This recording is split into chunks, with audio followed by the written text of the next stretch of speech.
Vera Bainey was born in Duncan Village, just outside San Fernando.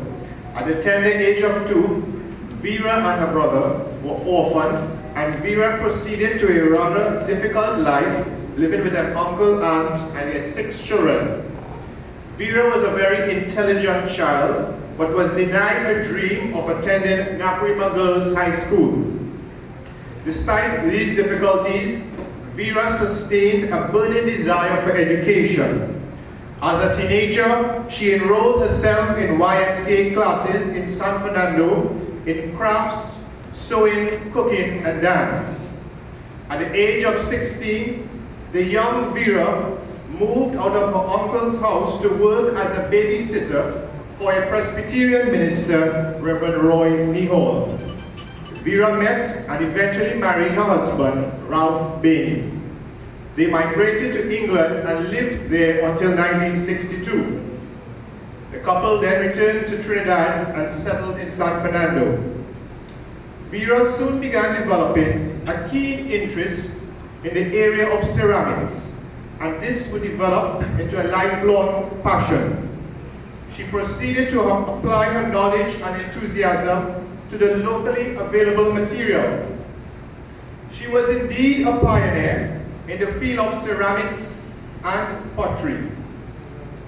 In 1967, she held her first show, Ceramic 67, and was the first person to stage a one-person exhibition of pottery in Trinidad.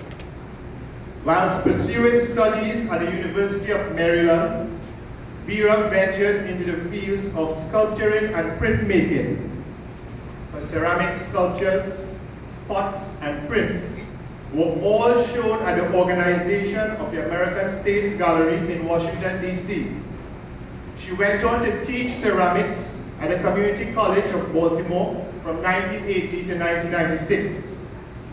Vera works have been exhibited throughout the world: London, Brazil, Canada, Yugoslavia, and the United States. Vera was also commissioned to produce pieces for local institutions in Trinidad and Tobago. She was a unique person. She had earned numerous awards and prizes, and in 1982 was awarded the Hummingbird Gold Medal. In 2007, the University of the West Indies awarded Vera an honorary doctorate for her lifelong achievement and contribution to the field of art. This evening, the NCIC pays tribute to a world-renowned artist who has shared her talents and struggles with us. I would like to call on Clarence Bainey to accept this award on behalf. Kamaluddin Mohammed was born in 1927 at El Socorro Road, Sarawak. Despite abject poverty, he excelled at school and won a scholarship to attend the Osborne High School. He served as an imam later until 1950 and was the first imam to introduce English into his sermons or khutbahs. In addition to the promotion of Islamic religious doctrines and practices, Kamal was a firm believer in the idea of Hindu-Muslim unity and proved himself a pioneer in the development of Indian culture. In 1947, he was asked by the newly established Radio Trinidad to host the weekly program Indian Talent on Parade. In 1953, he was elected chairman of the St. George County Council after winning the county council elections. This marked the entry of Kamal into the political arena. 2 years later, in 1955, he had his first substantial meeting with the future Prime Minister, Dr. Eric Williams. Williams addressed the question of uniting for the political cause. Kamal agreed, and in predominantly Indian areas, Kamal would address the gatherings in either Hindi or Urdu.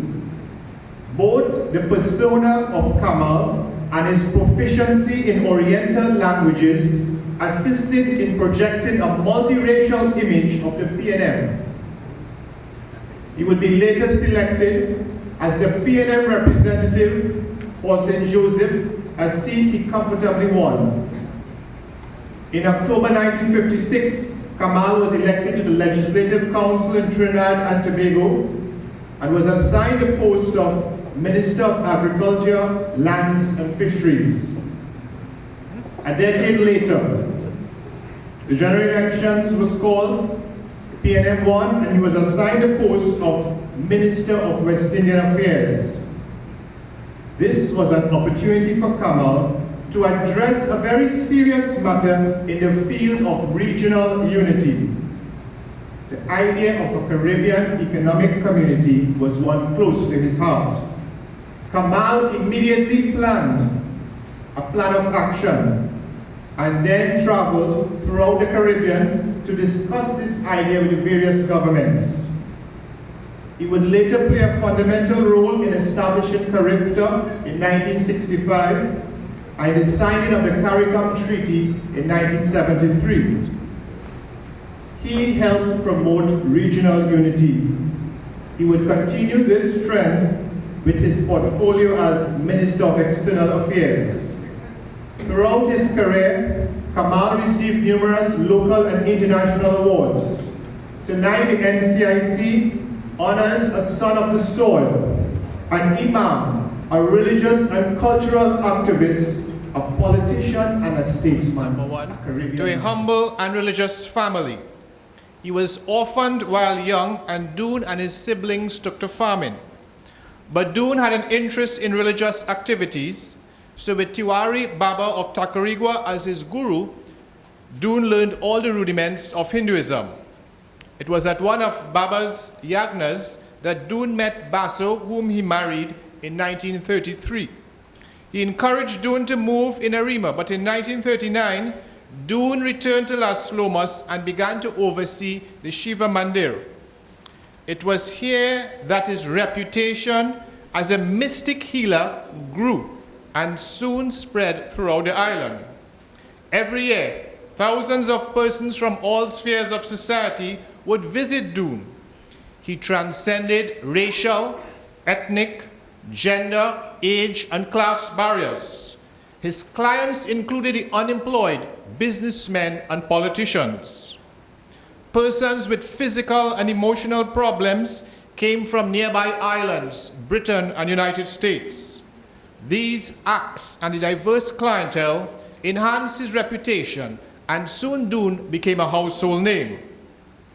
Not surprisingly, Doon always identified with the poor and distressed. He was a philanthropist and was a member of the Blind Welfare League and the Red Cross Society. He even built breakfast sheds to feed the scores of destitute persons who came to his temples in Arima and Las Lomas. And it was through such work that he was touched by the plight of lepers who came regularly to his mandirs seeking his healing powers. Governor Sir Bede Clifford acknowledged Doon's capacity for social service and granted him permission in 1946 to construct and administer a mandir on the Shaka Shakari Island, where many of these lepers lived. Doon would organize weekly pilgrimages to Shaka Shakari and usually carried food and conducted religious services there. All this work would soon be recognized by the King of England, who in June 1949 bestowed on him the title Member of the British Empire. It was the first time that an Indo-Trinidadian who had served his community using Hindu values had been given this prestigious award by Britain. Doon was also a strong advocate for uplifting women. He formed a social welfare group in Arima to develop the skills of women in sewing and knitting. Of course, Doon did not ignore his Hindu community. In 1950, he sought to heal the divisions within the Hindu community by convening a meeting of all Sanatanist Pandits, leading to the Pandits Parishad, in which he agreed to serve as president. He was famous throughout Trinidad and Tobago as a builder of mandirs. Arima, Las Lomas, Curragh, Laventille, and Separia All had mandirs built by Doon. He died in 1958 at a relatively young age of 58 years. Trinidad and Tobago had lost one of its most illustrious sons. Today, the NCIC pays homage to a true giant of Dharma, who not only promoted his faith, but in pursuing the values of his faith, touched the lives of thousands. This evening, I present Mala Pandit this scroll of induction for Doon Pandit into NCIC's Hall of Pioneers.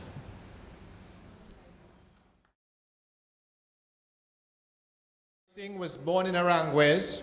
He was the third of 5 boys and 3 girls.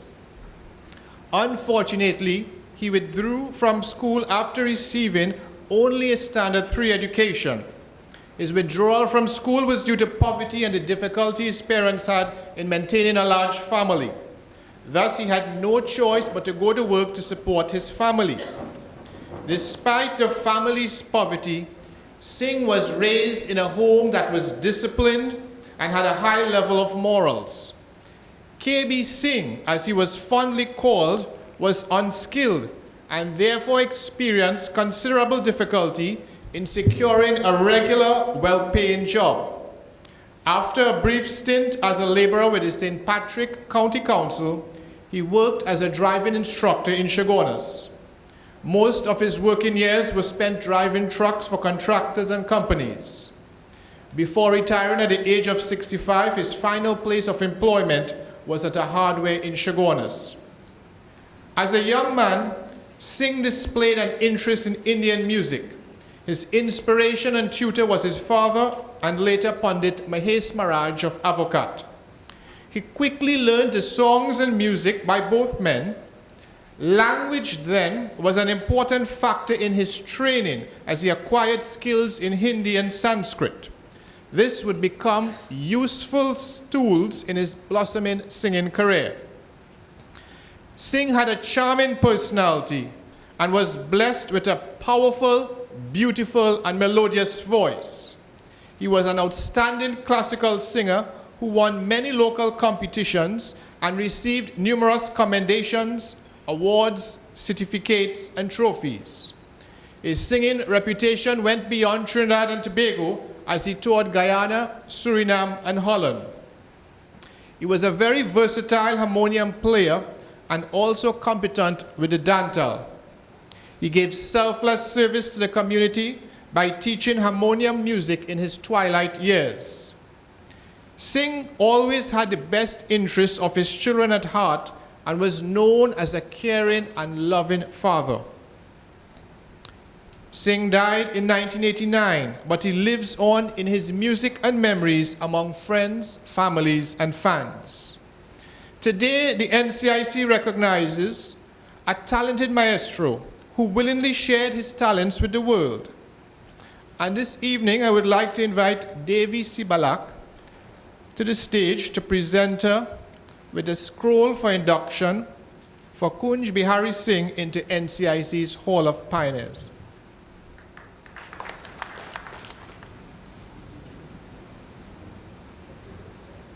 Woodbrook and attended the Woodbrook Canadian Mission School. He would later graduate from Queen's Royal College in Port of Spain. He decided to pursue a Bachelor of Arts degree at Victoria College and then a Bachelor of Divinity degree at Emmanuel College at the University of Toronto. In 1958, Roy completed his Master of Sacred Theology at the Union Theological Seminary in New York. Nihol's career spanned many years and took him to more than 100 countries. He began his student ministry for the United Church of Canada during 1947 to 1953.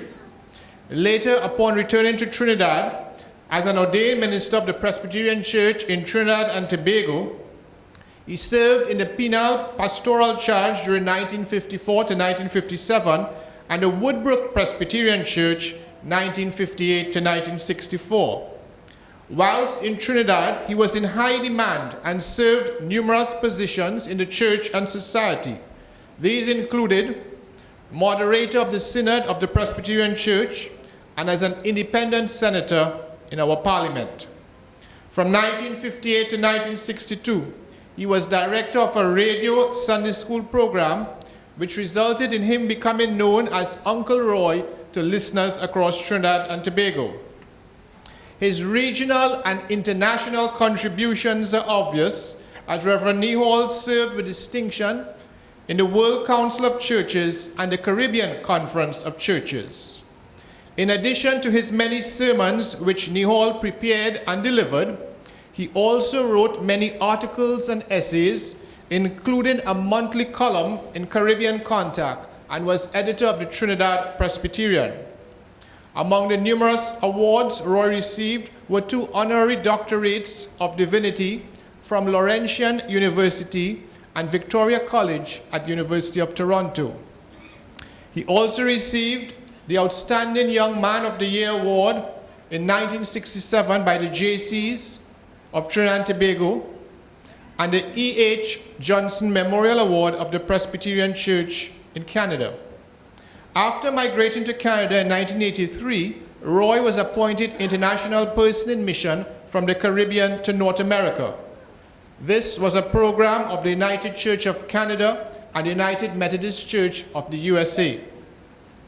As a minister of the United Church of Canada, he served various charges in Edmonton, in Canada, from 1986 until his death in 1996.